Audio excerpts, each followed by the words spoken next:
एक नई तरह की थ्योरी हम पढ़ेंगे, वेव ऑप्टिक्स।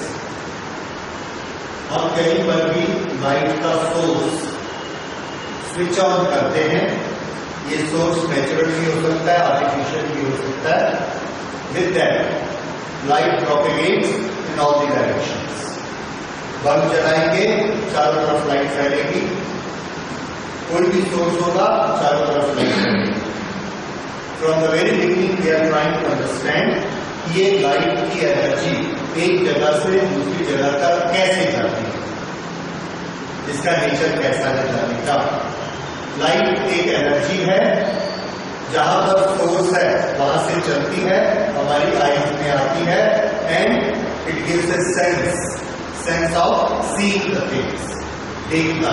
देखने के लिए हमको जो एनर्जी चाहिए वो लाइट देती है। बल्ब में लाइट चली है, हमारी आंख पे आई है, कैसे आई, इसका मेथड क्या है? तो शुरू में बड़ा सिंपल मेथड सोचा गया, जैसा कि हम एनर्जी मोमेंटम दूसरी चीजों में पहुंचाते हैं। कैसे पहुंचाते हैं? एक पत्थर हमने यहां से उठाया, वहां तक भेजना है, ऐसे थ्रो किया, it goes in a straight line and strikes that. This is a very simple case. ऐसा ही सोचा गया कि लाइट इसी तरह के छोटे छोटे पार्टिकल्स में ट्रेवल करती है और अपने सोर्स से निकल के जिस जगह को लाइट अप करना है वहां तक जाती है, वहां से निकलती है, हमारे आंख तक आती है। कैसे जाती है? छोटे छोटे particles which were known as corpusculars. So that was given as corpuscular theory.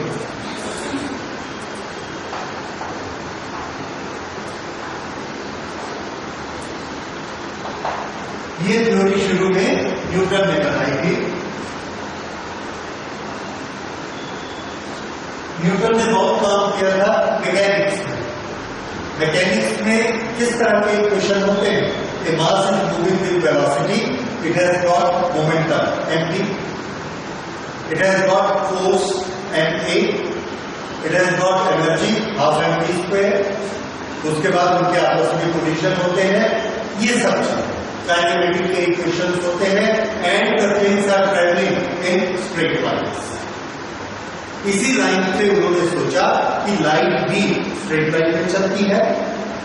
Light एक कॉर्पस्कुलर होती है, एक पार्टिकल जैसी ही होती है, और वो पार्टिकल, लाइट का पार्टिकल स्ट्रेट लाइन में चलता है। स्ट्रेट लाइन में चलता है, इसके उन्होंने हमको प्रूफ बताया। ये प्रूफ आपने लोअर क्लासेस में पढ़े हैं। एक के बाद एक कार्ड को 3 रख देते हैं, और अगर तीनों का लाइन स्ट्रेट हो तो हमको आसपास लाइन दिखती है। अगर एक को हिला देते हैं तो लाइट नहीं दिखती। What does that prove? That light travels in a straight line. इस तरह से हमने पढ़ा। कलर्स के बारे में उन्होंने बताया 7 कलर्स हैं, और जब सातों कलर की चटनी को घुमा देते वी सी व्हाइट कलर। ये न्यूटन ने प्रिलिमिनरी चीजें निकाली और उन्होंने कॉर्पस्कुलर थ्योरी बनाई कि लाइट स्ट्रेट पाथ में चलती है, and this path of the light he gave the name रे।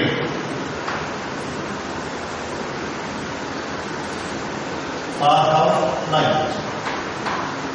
और ये कॉर्पस्कुलर जाकर कॉर्पस्कुलस पैकेट्स, ये कॉर्पस्कुलर जाकर जिस सरफेस से टकराते थे वहां पर जाकर ये टूट जाते थे, और वहां एनर्जी आती थी।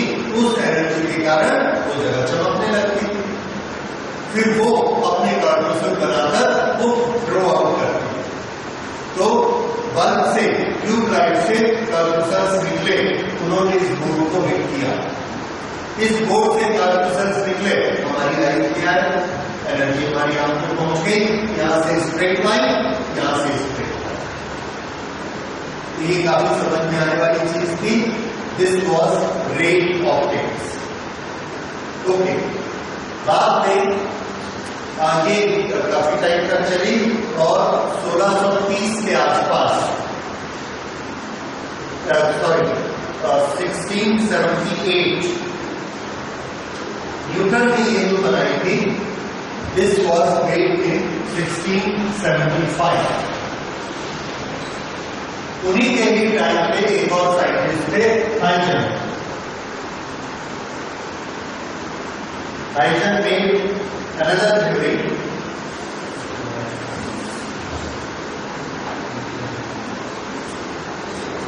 He was a Dutch scientist. Okay. Christian Huygens.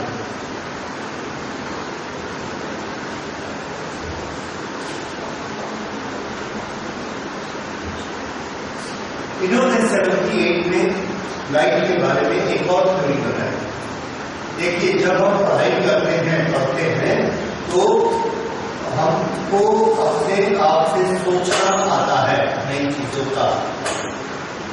ये पढ़ाई की निशानी है कि हमको थोड़ा आउट ऑफ द बॉक्स निकल के सोचना आता है। हम क्वेश्चन पूछते हैं और कल्पना करते हैं, सोचते हैं। तो उन्होंने भी ऐसा सोचा कि लाइट एक एनर्जी होती है, कैसे फैलती है। उन्होंने उसकी एनालॉजी की पानी की वेव से। अगर हम पानी में एक पत्थर को फेंकते हैं तो पानी की सरफेस में हमने अगर एक स्टोन को फेंका, स्टोन ने जाके पानी को ऐसे दबाया और हम क्या देखते हैं कि पानी ऐसे वाइब्रेट होता है और ये उससे लहरें चारों तरफ ऐसे फैल रही हैं। इन लहरों में ये सारे पॉइंट्स ऊपर हैं और ये वाले पॉइंट अंदर है। फिर ये पॉइंट ऊपर है, ये नीचे है, ये ऊपर है, ये नीचे है, ये ऊपर है, ये नीचे है। इस तरह से ये पॉइंट बनता है, फिर ये पॉइंट बनता है। ओके, यहां से अगर हम देखते हैं तो हमको क्या दिखता है कि ये लहरें पहले ये बनी, फिर ये बनी, फिर ये बनी, यहां बनी, यहां, यहां, यहां, यहां, यहां, और हमको यहां से क्या दिखता है, एक दीवार हमारी तरफ आ रही है। ये चीज हम जाकर समुद्र में देखते हैं। सी लेवल पर जब हम जाते हैं, बीच पर जाते हैं, तो हम क्या देखते हैं, लहर हमारी तरफ आ रही है। तालाब में हम पत्थर फेंकते हैं तो हमको ऐसे दिखता है। यही लहर हमको समुद्र में भी दिखती है, लेकिन उसका साइज कैसा होता है, बहुत बड़ा। हम यहाँ पर खड़े हैं तो हमको क्या दिखता है कि ये ऐसे, फिर ये दीवार यहाँ बनी, फिर ये दीवार यहाँ बनी और ये हमको आकर हिट करती है। हम ऐसे उछल जाते हैं।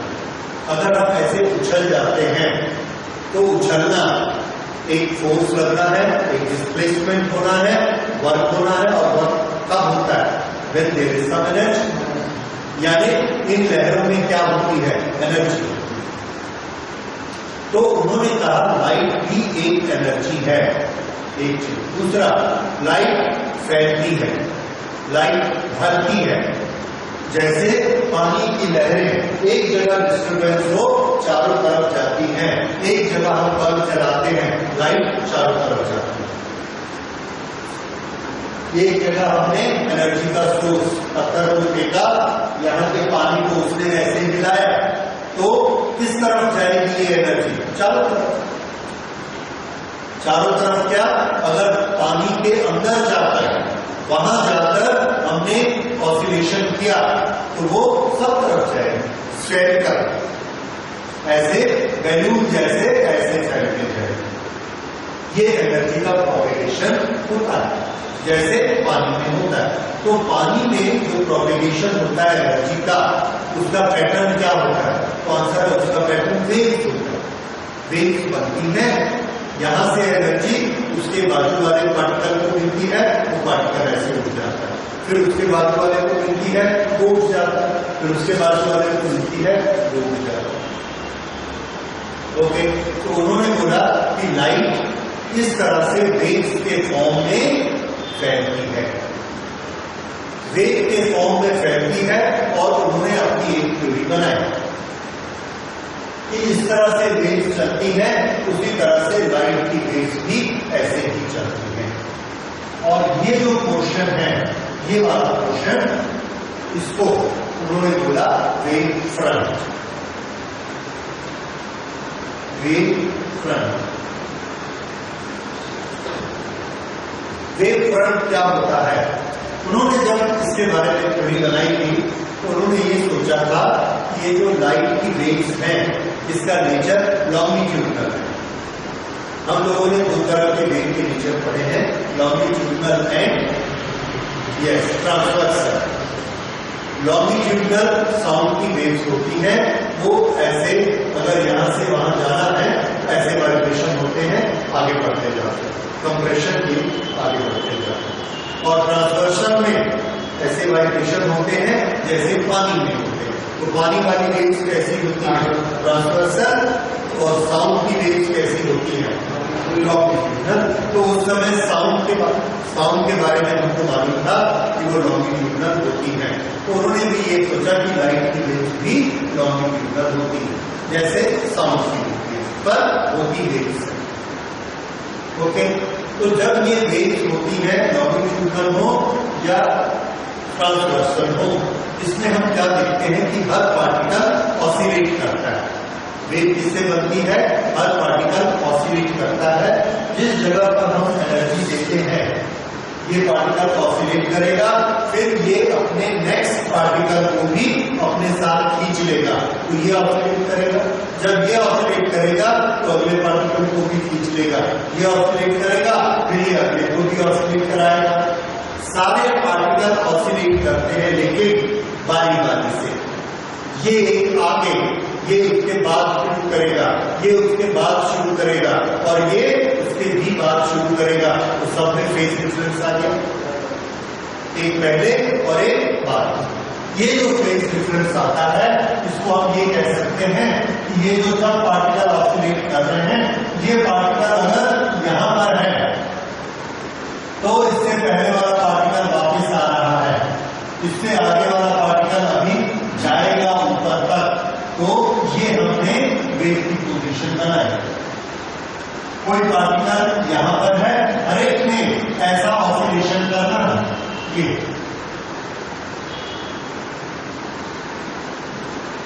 हर एक में ऐसा ऑसिलेशन करना है। अभी ये पार्टिकल यहां पर है, ये वाला पार्टिकल यहां है, ये पार्टिकल यहां है, ये पार्टिकल यहां है, लेकिन सब के सब ऐसे ऑसिलेट करेंगे। ये वेव का नेचर है, वेव का मेथड। ये अभी ये यहां पर है, ये पार्टिकल अभी ऊपर जा रहा है, ठीक एक मोमेंट के बाद ये पार्टिकल यहां आ जाएगा और ये पार्टिकल यहां आ जाएगा। उस समय हमको वेव ऐसी मिलेगी। फिर उसके एक मोमेंट के बाद ये पार्टिकल ऊपर तक चला जाएगा तो वेव हमको ऐसी मिलेगी। इस तरह से वेव आगे बढ़ती है। This we have studied in waves in class 11। Okay, तो ये जब वेव इस तरह से आगे चलती है किस डायरेक्शन में, तो आंसर है हर डायरेक्शन में, इधर भी और इधर भी और इधर भी, इधर। अब देखिए यहां से यहां तक इसका फेज कितना है? π/2। इसका फेज पाई, इसका फेज 3/2 पाई। अब अगर मैं आपसे कहूंगा कि ये सोर्स है जहां वाइब्रेशन स्टार्ट हुए, ऐसे सारे पॉइंट को पिन पॉइंट करो जिनका फेज 3/2 पाई है। Then you will point out ये है 3/2 पाई, 3/2 पाई, 3/2 पाई, 3/2 पाई, और ये सारे π/2। अगर हमने ये कहा कि ये सब 3/2 पाई है तो सबको मिला दो, ये हमने सबको मिला दिया। अगर हमने सबको मिलाया तो वो एक दीवार बन गई। उस दीवार के हर पॉइंट का फेज कितना है? 3/2 पाई, दैट इज सेम फेज। अगर सबका फेज सेम है, सब पॉइंट को मिलाकर जो वॉल बनेगी, जो ग्रुप बनेगा, जो फ्रंट बनेगा, उसको हम बोलेंगे वेव फ्रंट। क्या नाम है उसका? Wave front. So wave front is a collection of all those point which have got the same phase, सबका सेम फेज। तो यहां से वाइब्रेशन स्टार्ट किया, ये पॉइंट हुआ π/2, इधर ये पॉइंट π/2, ये पॉइंट पाई बाई 2 सारे पॉइंट को मिला दो तो कैसा बनेगा, उठा हुआ एक बनेगा। ये जो उठी हुई दीवार है, इस दीवार को क्या करेंगे, वेव फ्रंट। ठीक है, ये वेव फ्रंट होगा। तो वेव फ्रंट की definition, in a wave all the points having same phase are joined together and that group makes a wave front.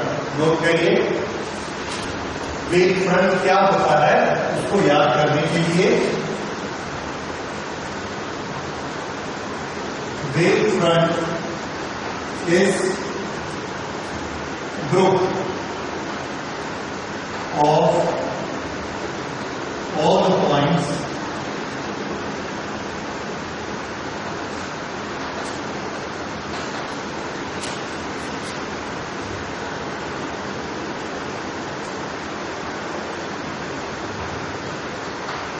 which have same phase.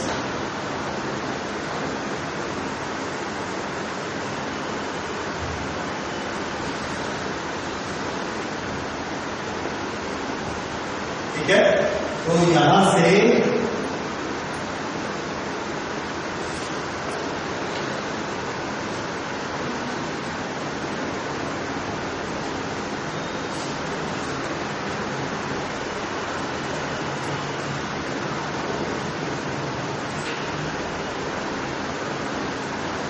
this is one wave front,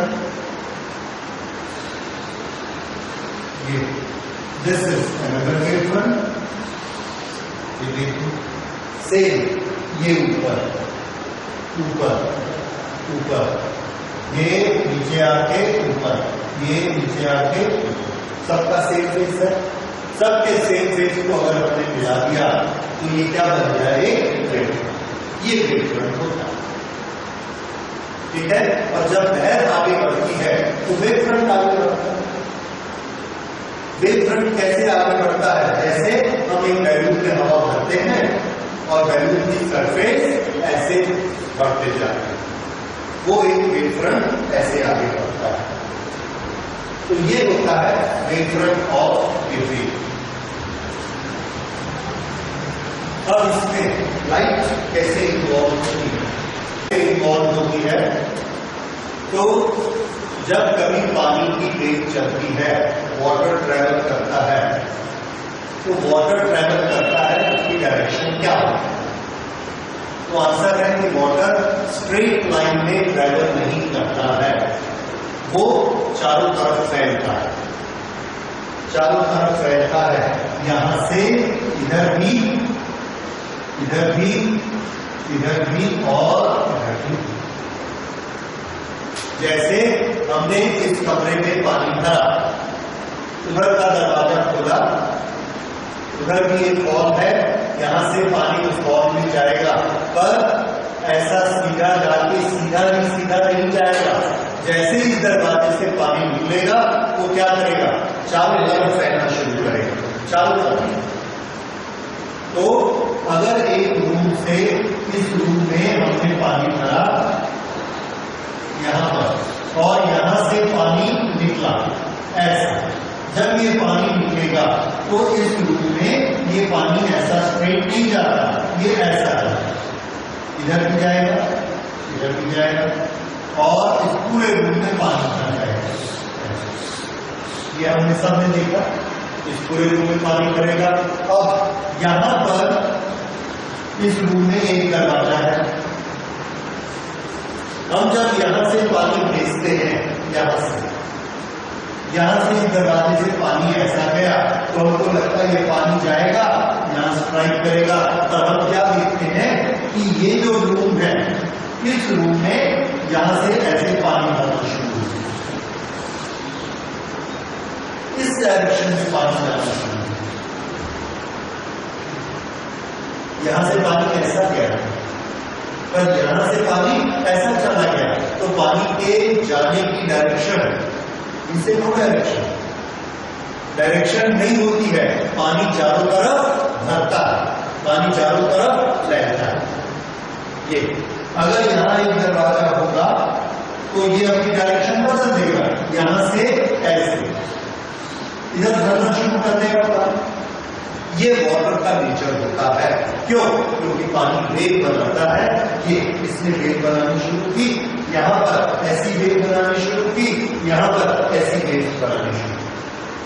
ये water का nature हम समझ गए। अब देखिए light,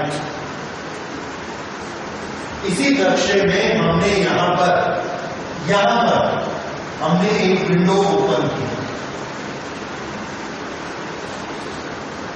यहां window open की, इस कमरे में सब जगह लाइट भर गई, भरती है कि नहीं?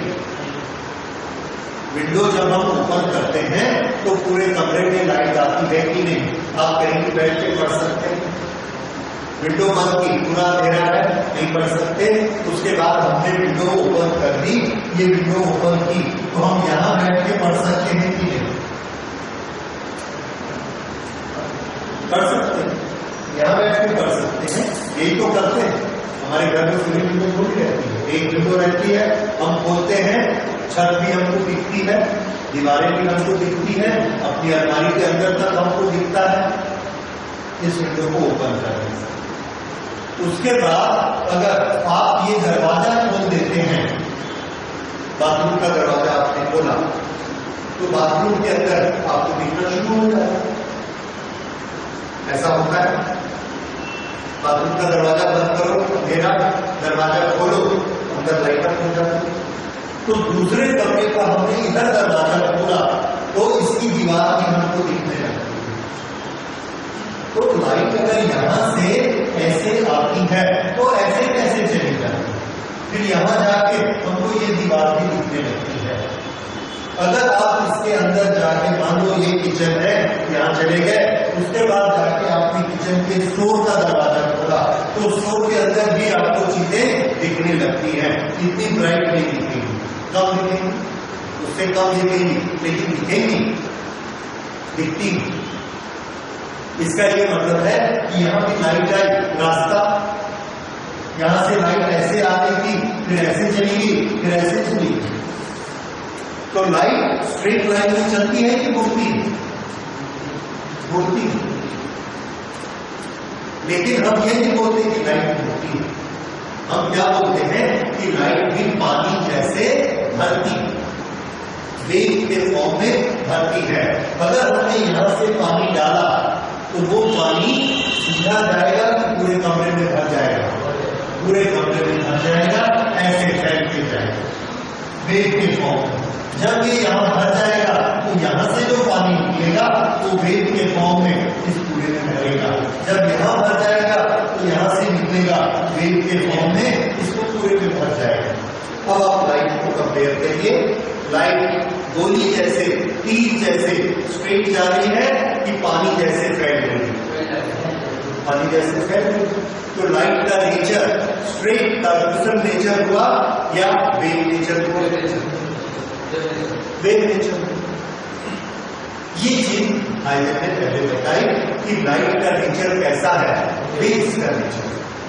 क्योंकि इससे प्रूफ होता है कि लाइट भरते जाए, पानी गिरा दो चारों तरफ फैल जाएगा, लाइट को डाल दो, लाइट भी चारों तरफ फैल जाएगी। वेव्स के फॉर्म में कहीं भी छोटी सी ओपनिंग दे दो, आगे जाके वो फैल जाएगी। ये हाइजेन का थ्योरी थी। ओके, तो ये थ्योरी उन्होंने बनाई और उसमें उन्होंने बताया कि लाइट की जो वेव्स चलती हैं उसमें लाइट के वेव फ्रंट जा जाकर स्ट्राइक करते हैं। और उन्होंने अपने कुछ प्रिंसिपल बताया कि लाइट के वेव फ्रंट कैसे बनते हैं। तो लाइट के वेव फ्रंट का कंस्ट्रक्शन कैसा होता है, उसके लिए हम लोग हाइजेन प्रिंसिपल स्टडी करते हैं। सबसे पहले वेव फ्रंट शब्द, ये आपने समझा क्या होता है, आपने नोट किया, all the points having the same phase of energy which is travelling, that is wave front.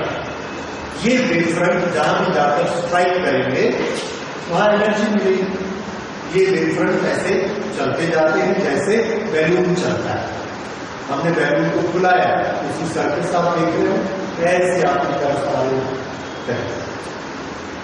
ये जो वेव फ्रंट है इनकी अलग अलग शेप होती है और ये शेप डिपेंड करती है कि सोर्स कैसा है, सोर्स के बेसिस पर ये शेप बनती है। तो थोड़ा सा नोट कर लीजिए, different shapes of wave front, different shapes of wave fronts.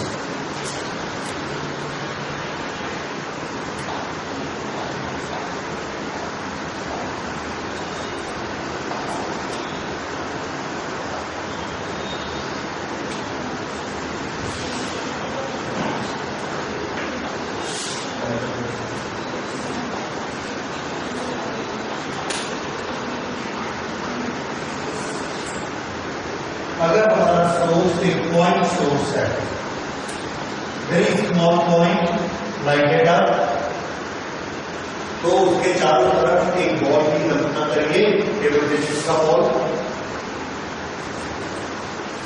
उसके ऊपर टेनिस का बॉल, फुटबॉल का बॉल, एक बड़ा सा बैलून, ये क्या फ्रंट ऐसा फैलते जा रहा है। So these are all wave fronts और इनकी शेप क्या है, spherical. So a point source कैसी शेप देता है, yes, shape of wave front.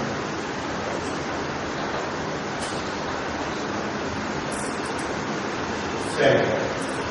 उसके बाद हमने सोर्स लिया लाइन सोर्स।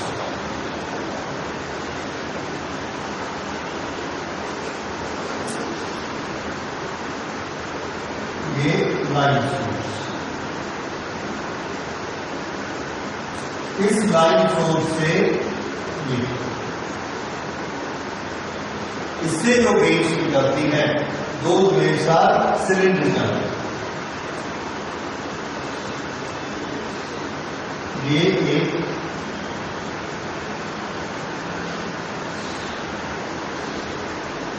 ये दो,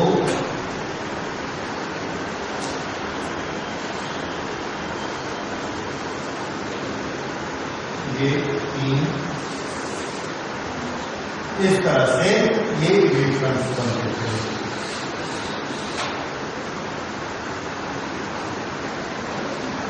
एक वेव फ्रंट, दूसरा वेव फ्रंट, ये इसके बाद का दूसरा wave front.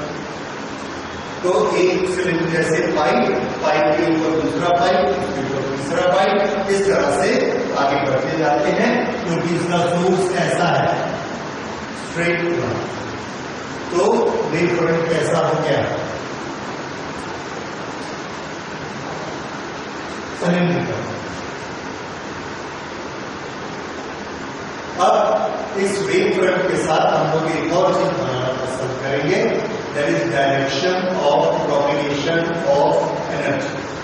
Direction of propagation, यहां पर सोर्स है, ये एनर्जी यहां पहुंची, फिर यहां पहुंची, फिर यहां पहुंची, फिर यहां पहुंची, और यहां से हम इसको देख रहे हैं।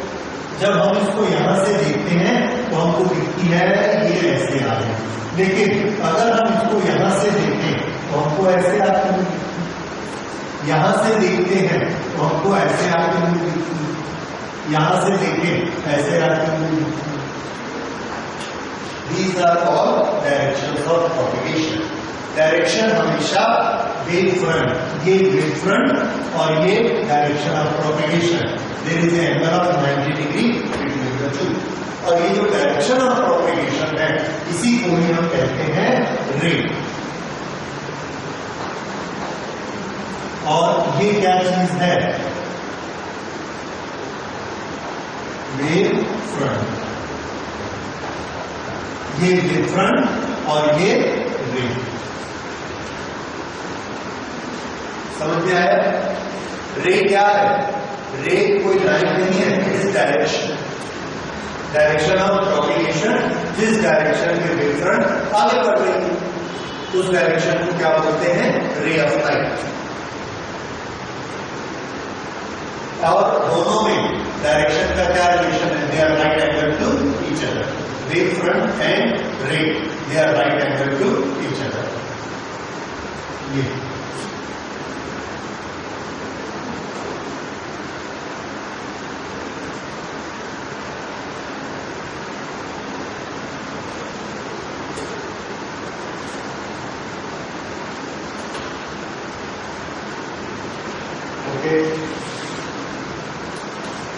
सिलेंड्रिकल में डायरेक्शन ऑफ प्रोपेगेशन किधर होगी, तो इसके बाहर की तरफ इधर इधर इधर, पर ऊपर और नीचे नहीं होगी।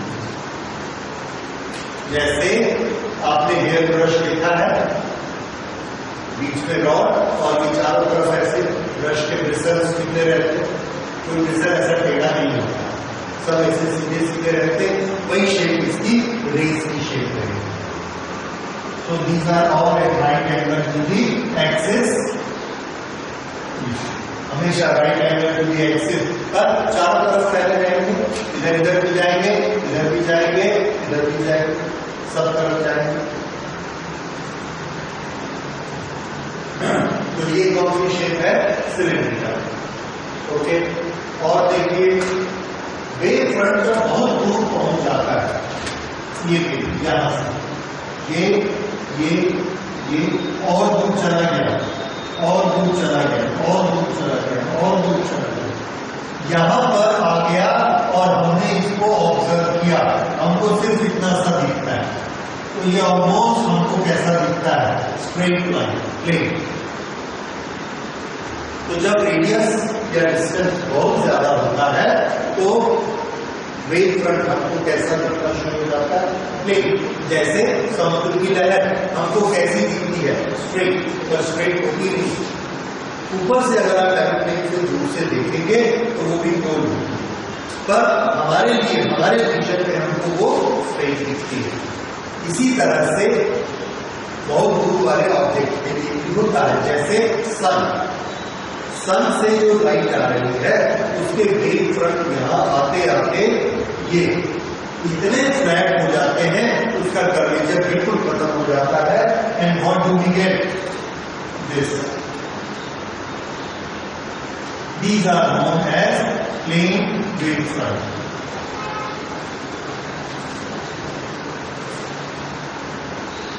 Plane wave front, plane wave front में प्रोपेगेशन की डायरेक्शन, ये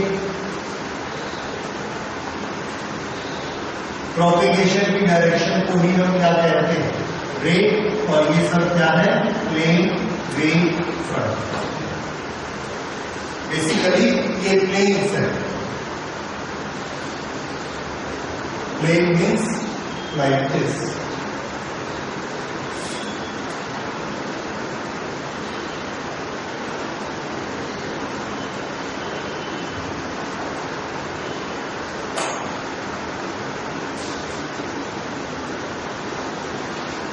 ये वेव फ्रंट एक के बाद एक ऐसा आगे बढ़ते चलेगा। तो these are plane wave fronts. तो शेप के अनुसार हम इसको नाम दिया करेंगे, spherical wave front, cylindrical wave front and plane wave front. Wave front और डायरेक्शन ऑफ प्रोपेगेशन रेट, इनमें हमेशा कितना एंगल रहेगा, 90 डिग्री, राइट। तो इस तरह से ये वेव फ्रंट करें। अब वेव फ्रंट में और शेप भी हो सकती है, किस तरह की शेप हो सकती है, देखिए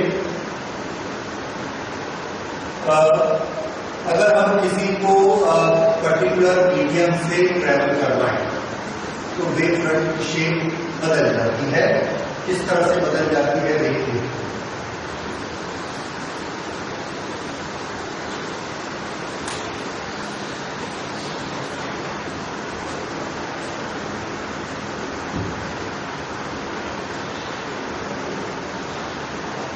ये एक लेंस है, कॉन्वेक्स लेंस।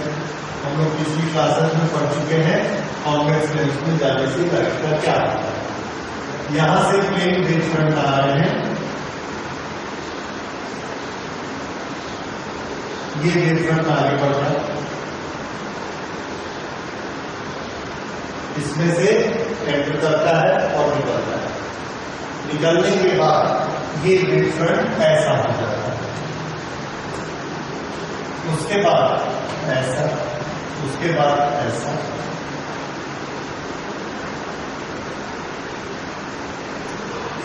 ये रेट ऐसी, इस पर परपेंडिकुलर यहां की रेट ऐसी, इस पर परपेंडिकुलर ऐसे। हमारा नियम क्या था, रे को वेव फ्रंट पर परपेंडिकुलर होना चाहिए है, और ये हमको मालूम है कि लेंस में से जो रेज जाएंगी एक पॉइंट पर जाकर मिल जाएगी। What is this point known as? You all know it is focus.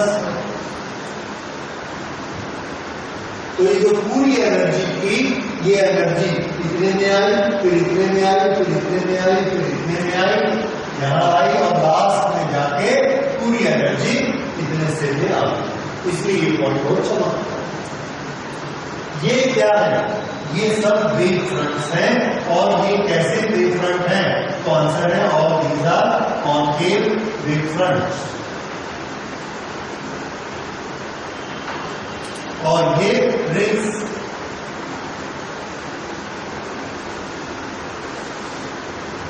Concave की जगह अच्छा नाम रहेगा कन्वर्जिंग।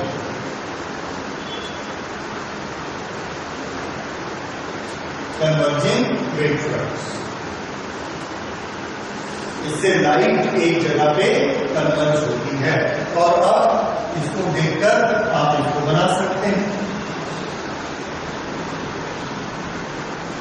ये वेव फ्रंट जब इसमें से पार होगा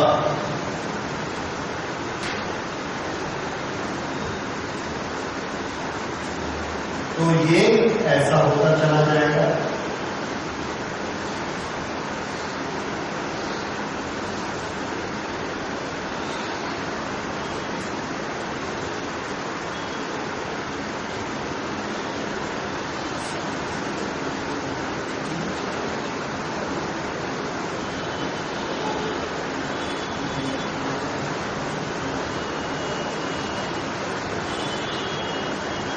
Diverging wave front, converging wave front, diverging wave front.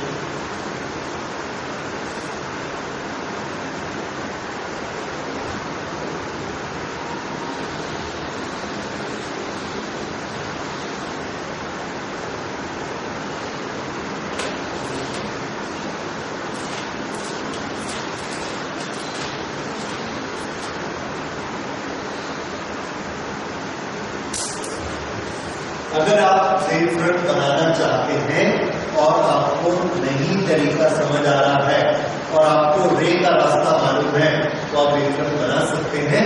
पहले रेज बना लीजिए। जैसे प्रिज्म में हमको मालूम है रे ऐसी जाती है और ऐसे चली जाती है। अब perpendicular to the ray is wave front, तो यहां पर हमने वेव फ्रंट बनाया, ये wave front.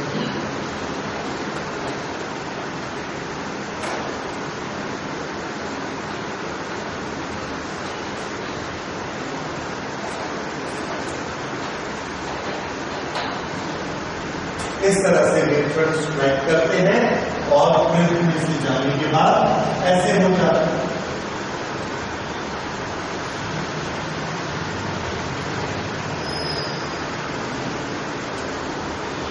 These are the wave fronts after the prism.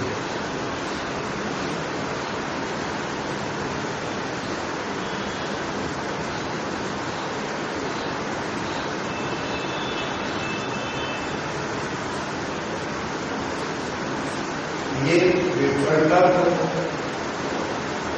तो ये आपने देखा डिफरेंट टाइप के वेव फ्रंट को। अब इसके बाद हम लोग देखते हैं next, that is hydrogen principle. ये वेव फ्रंट बनते कैसे हैं, हमने अलग अलग नाम को पढ़ लिए, लेकिन ये बनते कैसे हैं उसके लिए हाइड्रोजन प्रिंसिपल। हाइड्रोजन प्रिंसिपल किस लिए होता है, answer hydrogen principle wave front के कंस्ट्रक्शन के लिए होता है। Hydrogen principle for construction of wave front.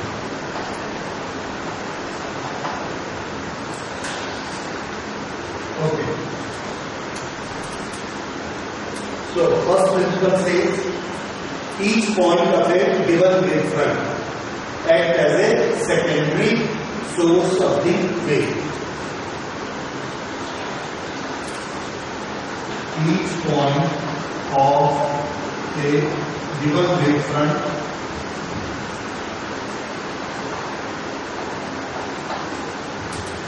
act as a secondary source.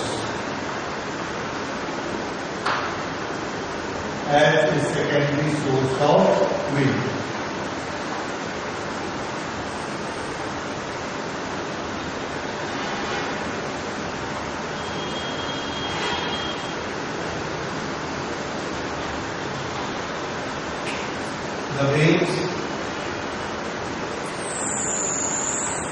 The wavelengths generated by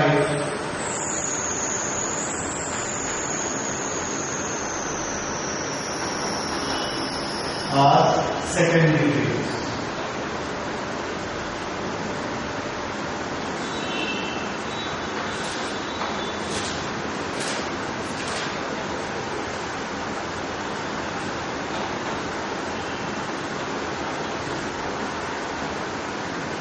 The secondary waves have same frequency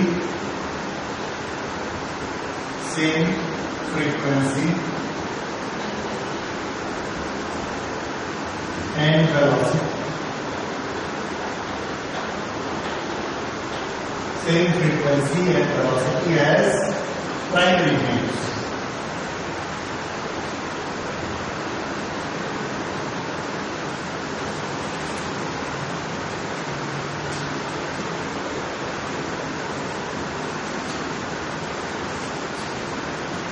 ठीक है, तो अगर प्राइमरी वेव की वेलोसिटी ऑफ लाइट है तो सेकेंडरी की भी क्या होगी, वेलोसिटी ऑफ लाइट किस डायरेक्शन में प्रोपेगेट होगी, in all the direction.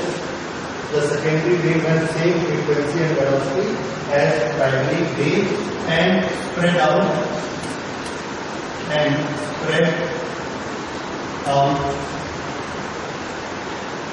In all the directions.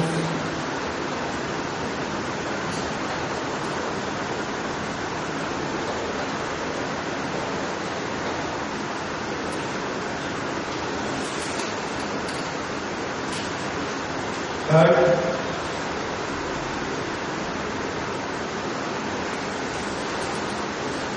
the new wavefront is formed.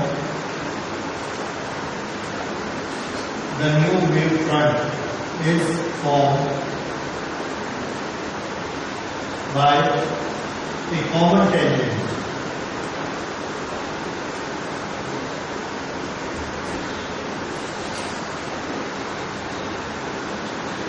Drawn on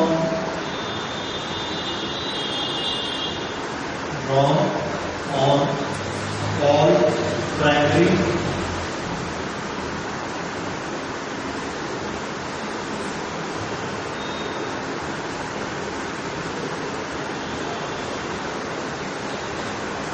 or secondary wavelengths.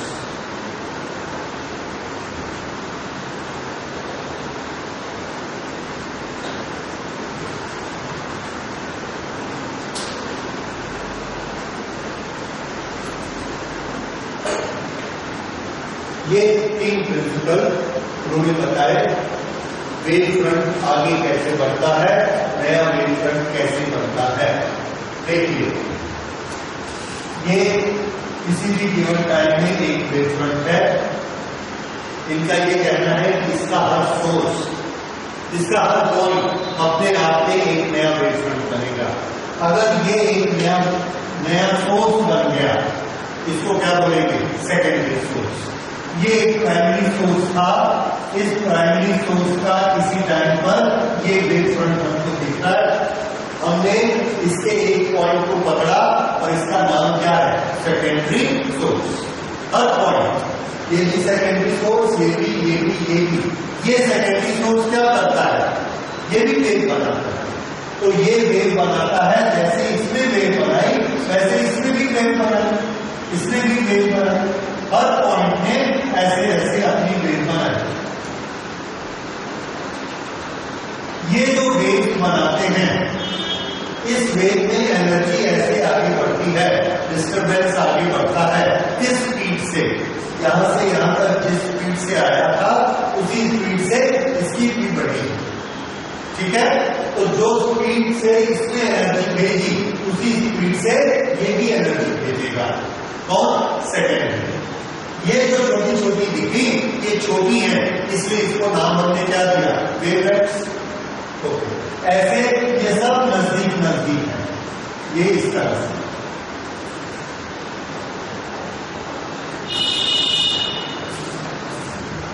अब ये इतनी सारी वेवलेट्स हैं, इसके ऊपर हमने एक कॉमन टेंजेंट बनाई। कॉमन टेंजेंट कैसे बनती है? आपने ये देखा सीताफल में ऐसे बहुत से दाने दाने दाने रहते हैं, वो मान लीजिए वेवलेट्स है हर अपने अपने सोर्स की। अब हमने एक पॉलिथीन लिया और उस पॉलिथीन को सीताफल के ऊपर लपेट दिया, वो क्या बना? हर वेवलेट के ऊपर टेंजेंट, उसको टच करता हुआ जाएगा, एक को फिर दूसरे को फिर तीसरे को फिर चौथे को, ऐसे। That is common tangent. तो वो कॉमन टेंजेंट क्या बनी? एक सरफेस। सामने से देखेंगे तो हमको ये दिखी, ये कॉमन टेंजेंट, ये वो पॉलिथीन है जो हमने ऐसे लपेटा। ये जो कॉमन टेंजेंट वाली सरफेस बनती है, ये सरफेस है नया वेव फ्रंट। नया वेव फ्रंट। पुराना वेव फ्रंट कौन है? ये पुराना वेव फ्रंट था और ये नया वेव फ्रंट बन गया। अब देखिए, ये नया वेव फ्रंट बन गया। इस नए वेव फ्रंट का हर पॉइंट अपने आप में नया सेकेंडरी सोर्स बन गया। ये जो नए सेकेंडरी सोर्स हैं, ये नए सेकेंडरी सोर्स अपनी अपनी वेवलेट बनाते हैं। फिर से वही एक्शन पूरा, इन्होंने अपनी अपनी नई वेवलेट्स बनाई और ये सबका कॉमन टेंजेंट, ये क्या बन गया? नया वेव फ्रंट। ये पहला वेव फ्रंट था, ये दूसरा वेव फ्रंट, ये तीसरा वेव फ्रंट, फिर इसका हर पॉइंट नया सोर्स बनेगा, अपनी वेवलेट्स बनाएगा, उसकी कॉमन टेंजेंट बनेगी और ये चौथा वेव। इस तरह से वेव फ्रंट सर्कल नहीं, स्फेरिकल, ऐसे ऐसे फैलते जा रहा है जैसे हम बैलून को फुलाते हैं। ये ऐसे वेव फ्रंट आगे बढ़ते जाते हैं। ये बात समझ में आए? This is how the new wave fronts are form. इसी वेव फ्रंट को, ये तो हमने कौन सा लिया? स्फेरिकल। अगर स्फेरिकल न लेके हम सिलिंड्रिकल लें या लीनियर लें या प्लेन वेव फ्रंट लें, प्लेन वेव फ्रंट में ये सारे पॉइंट्स सेकेंडरी सोर्स बन गए और सब ने सेकेंडरी वेवलेट्स बनाई। अगर इन सब ने सेकेंडरी वेवलेट्स बनाई तो अगला वेव फ्रंट कहां? इस डायरेक्शन। उसके बाद इन सब ने सेकेंडरी बनाई तो अगला कहां? ये। इन सब ने सेकेंडरी बनाई तो अगला कहां? ये। So in the direction of energy propagation we are making new tangents. Tangent पीछे की तरफ नहीं बनानी है, टेंजेंट फॉरवर्ड डायरेक्शन में बनानी है। So the new wave front is formed by a common tangent drawn on all secondary wavelets in forward direction. In forward direction, ये और नोट कर लीजिए।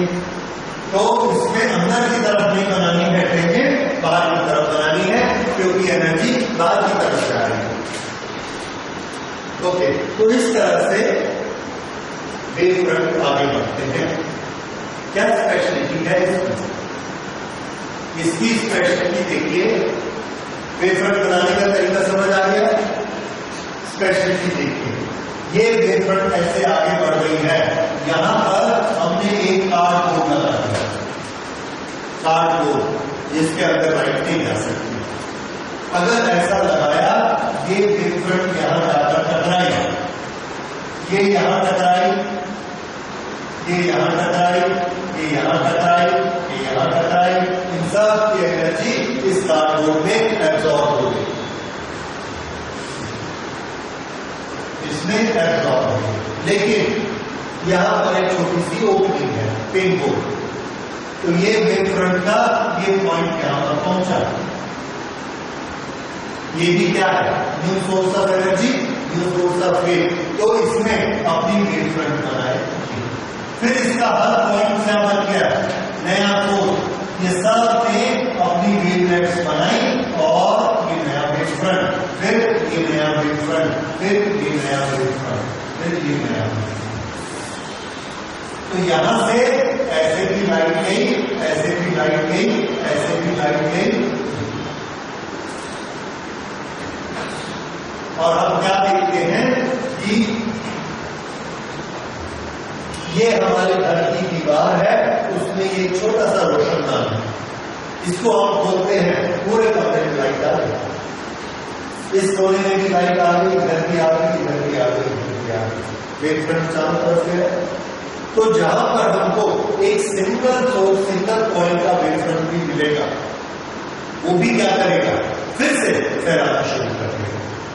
इस तरह से ये चीज हमको हाइजन ने बताई कि एक सिंगल सोर्स भी अगर पॉइंट आप लेते हैं तो वो पॉइंट लाइट को सीधा नहीं ले जाता है, वो रोड वेव बनाता है और उसके कारण लाइट चारों तरफ फैलती है। ये फिनोमेना है जो हमारे को काम आएगा। और इस लाइट की वेलोसिटी कितनी होगी? जो कि इसकी एनर्जी बहुत कम हो गई। इसमें 1000 पार्टिकल थे, जिसमें ये 2 पार्टिकल है या 1 पार्टिकल है, तो इसकी एनर्जी इससे 1000 गुना कम होगी।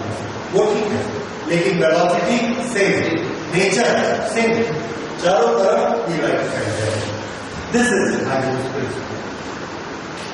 ओके, अब इस साइंटिफिक प्रिंसिपल से हम लोगों ने बहुत सारी चीजें डाउट की, बहुत सारी चीजें क्रिएट की कि अगर ये लाइट ऐसे चलती है तो क्या इसमें laws of reflection, laws of refraction, इसको हम प्रूव कर सकते हैं? रे ऑप्टिक्स में हमने प्रूव किए हुए, नेचर में हमने देखा है, लैब में हमने प्रूव किया हुआ है कि रिफ्लेक्शन का एंगल, इंसिडेंट एंगल और रिफ्लेक्शन एंगल इक्वल होते हैं। म्यू की एक वैल्यू फिक्स होती है, sine I upon sine R. ये हमने रे ऑप्टिक्स में किया हुआ है। क्या वेव ऑप्टिक्स इसको प्रूव कर सकती है? अगर कर सकती है तो वेव ऑप्टिक्स ठीक है, नहीं कर सकती है तो ठीक नहीं। तो हाइजन ने बोला कि हम कर सकती है और उन्होंने इसको करके दिखाया। तो अब हम लोग पढ़ेंगे that reflection is explained on the basis of wave optics and refraction is also explained on the basis of wave optics. तो सबसे पहले रिफ्लेक्शन को कैसे एक्सप्लेन किया उसको देखते हैं। तो समझिए क्या चीज है। ये एक मिरर है, mm', यहां से प्लेन वेव फ्रंट्स आ रहे हैं। ये प्लेन वेव फ्रंट्स आकर इसको यहां पर टच करते हैं, स्ट्राइक करते हैं इस पर, मिरर पे। जैसे ही ये मिरर से आकर टकराता है, there is certain angle between wave front and the mirror. This is known as angle of incidence, I. ये एंगल ऑफ इंसिडेंस होता है। वेव फ्रंट इंसिडेंट हुआ, the wave front is incident on the mirror surface, therefore this angle is angle of incidence, right? ये वाला point A और ये वाला point B दोनों एक ही वेव फ्रंट पर हैं। दोनों एक साथ सेकेंडरी वेव्स बनाना स्टार्ट करेंगे। That is Huygens principle. All the points of the wave front will become independent sources and they will start making their own waves. ये भी वेव बनाता है, ये भी वेव बनाता है। इसकी वेव ऑलरेडी ऐसे आगे बढ़ रही है, तो ये वेव कहां पहुंचती है?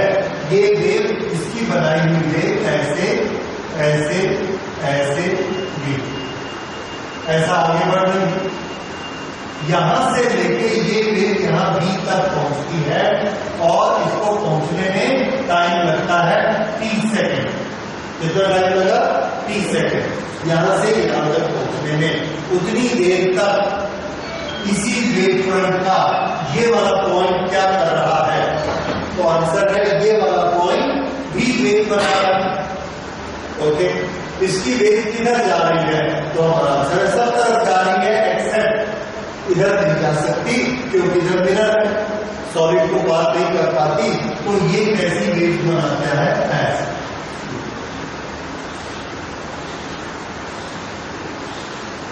ये ऐसी वेव बनाता है। ये वाली जो लास्ट वेव आप देख रहे हैं ये टाइम टी हो गया, 1 2 3 टाइम लिखते जा रहे हैं ना, तो टी टाइम में इसकी वेव का फ्रंट कौन सा है? ये वाला। टाइम टी में इसकी वेव का फ्रंट कौन सा है? ये वाला, ये यहां। तो इसका डिस्टर्बेंस यहां पहुंचा, इसका डिस्टर्बेंस यहां पहुंचा। इसने अपनी छोटी सी वेवलेट बनाई है, इसने अपनी छोटी सी वेवलेट बनाई ऐसे, और हमने क्या किया? दोनों पे कॉमन टेंजेंट बना दी। कॉमन टेंजेंट हमको क्या देती है? नया वेव फ्रंट।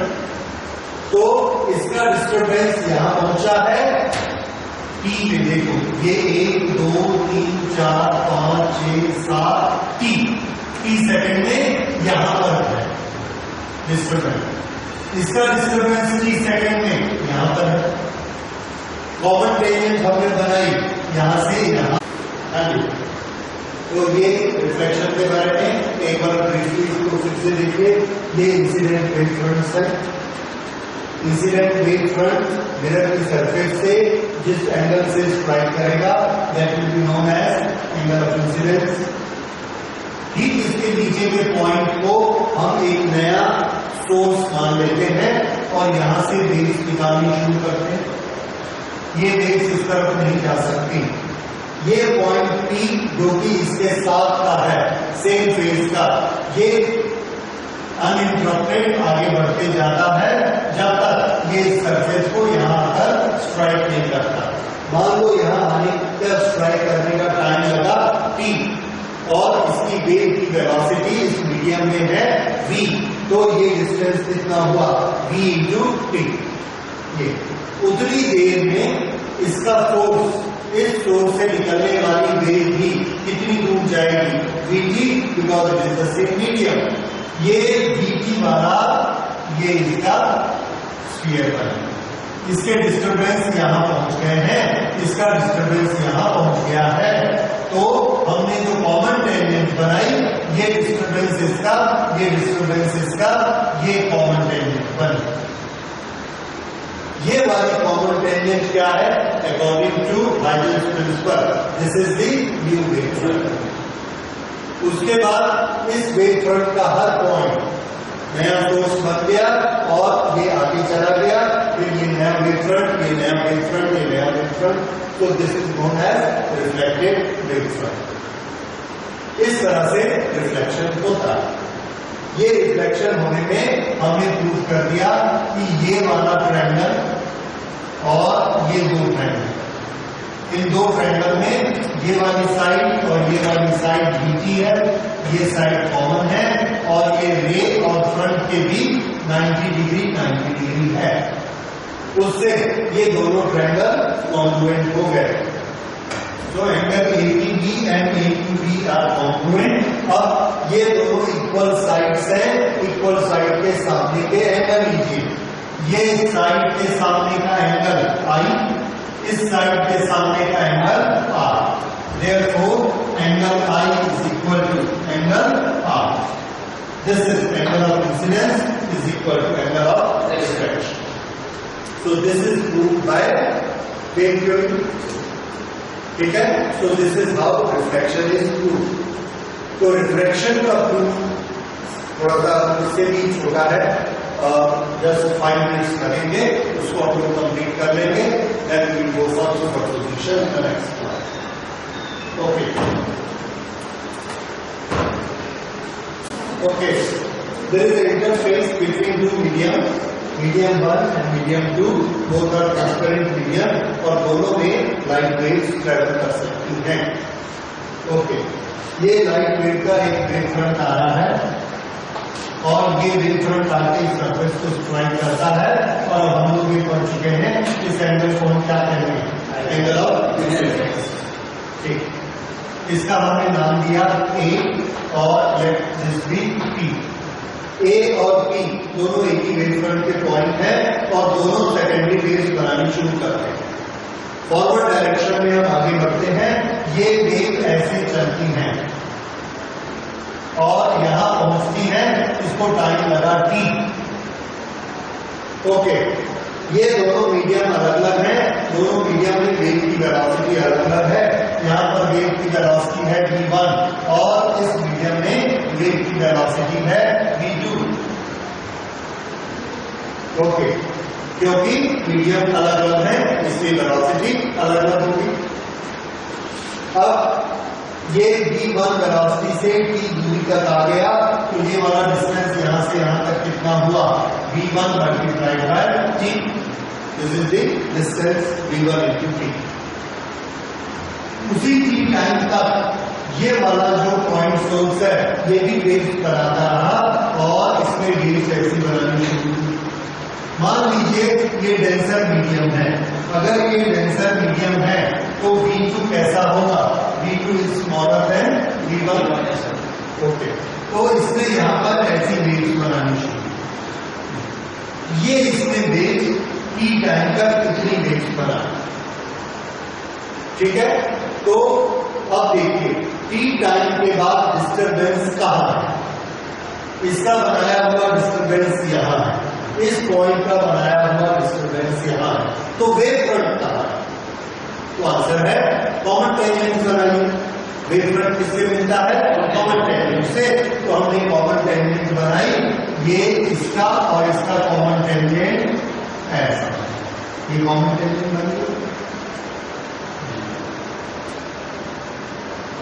ये कॉमन टेंजेंट। तो ये कॉमन टेंजेंट हमको क्या देती है, नया वेव फ्रंट। अब उसके बाद, अब इसके बाद क्या होगा, ये जो वेव बनाएगा ये भी किस मीडियम में आ गया, सेकंड मीडियम।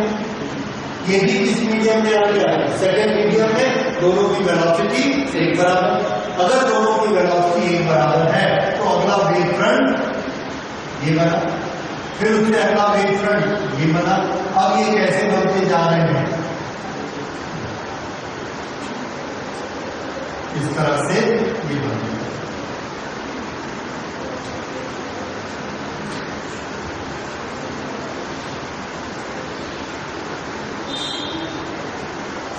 ये इसकी डायरेक्शन, ये पहले इसकी डायरेक्शन थी और ये अभी इसकी डायरेक्शन।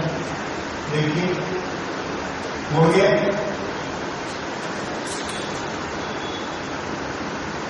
तो ये बातें कहलाते हैं रिफ्रैक्टेड, रिफ्रैक्टेड वेव फ्रंट। कैसे मुड़े, इसके मुड़ने की प्रोसेस को देखिए, छोटी सी चीज आपको समझनी है। ये दोनों पॉइंट यहां तक तो एक साथ आए थे, उसके बाद इसका डिस्टरबेंस कौन से मीडियम में ट्रेवल कर रहा है, फर्स्ट हाई स्पीड से, लेकिन इसका डिस्टरबेंस किसमें ट्रेवल कर रहा है, सेकंड मीडियम में स्लो स्पीड से। इसलिए ये लाइन छोटी हो गई और ये लाइन बड़ी हो गई, इसलिए ये जो ऐसे आ रहा था ये ऐसा झुक गया।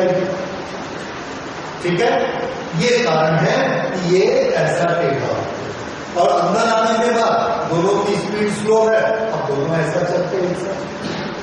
समझ में आया?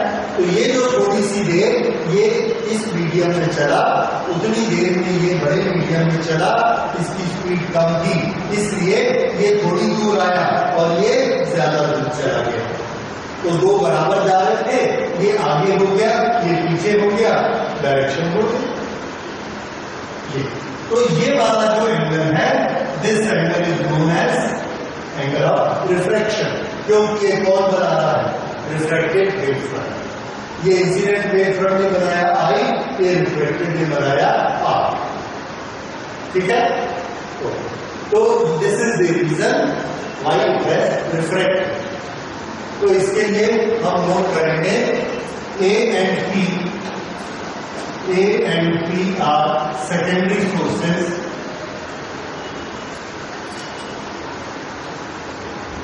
on the same front.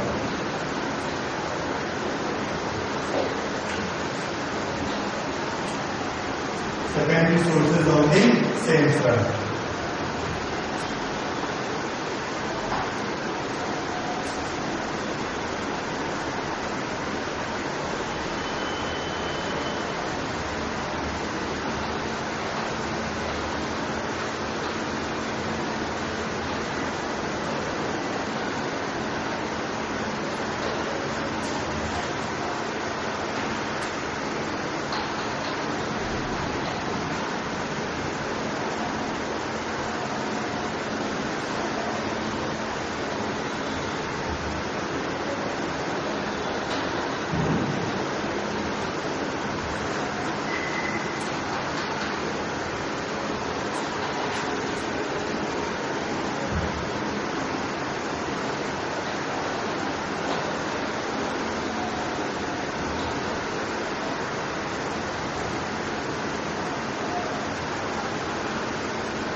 ये इसका पूरा एक्शन कैसे होता है और किस तरह से ये करने को दिया।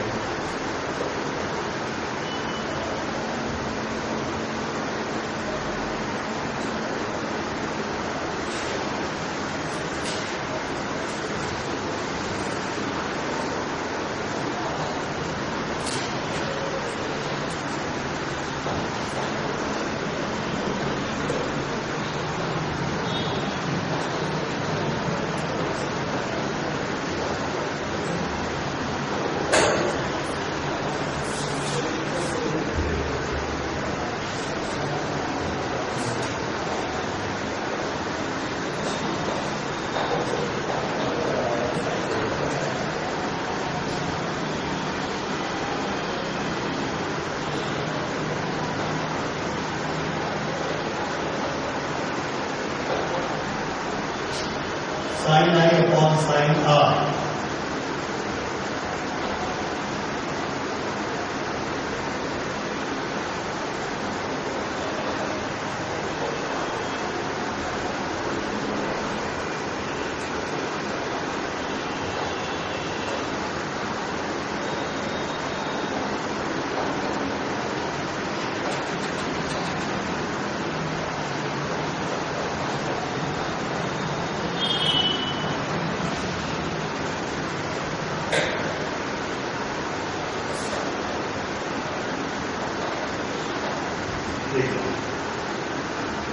Sign I upon sine R किसके बराबर प्रूव किया?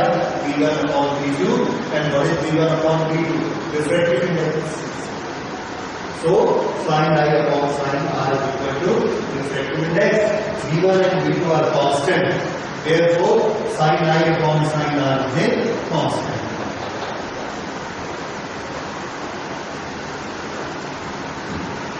Is constant.